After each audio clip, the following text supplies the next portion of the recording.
భార్య బిడ్డలకు అబద్ధం చూస్తావు, అన్నదమ్ములకు అబద్ధం చూస్తావు. ఏంది నీ నమాజు దేనికి పనికిరాదు, గుర్తుపెట్టు.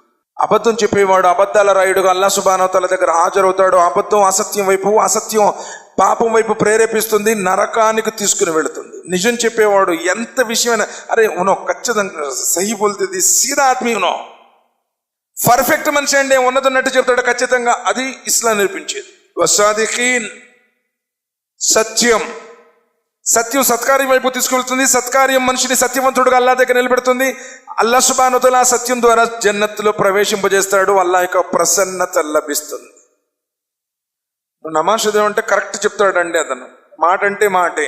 ఇదివరకు ఎట్ట పడితే అట్ట మాట్లాడేవాడు అండి, అబద్ధాలు చెప్పేవాడు. కానీ ఆ మసీద్కి వెళ్ళటం మొదలు పెట్టాడండి, ఖచ్చితంగా చూస్తున్నాడండి, ఉన్నది ఉన్నట్టు చూస్తాడు. ఆ పిల్లోడు టోపీ పెట్టుకున్నాడు, గడ్డం ఇచ్చాడు, ఖచ్చితంగా మాట్లాడతాడండి, అబద్ధాలు చెప్పాడు. ఇక్కడ మాటలు అక్కడ చెప్పడు, లేకపోతే లేనిపోని కల్పించాడు, మంచోడు, స్ట్రైట్.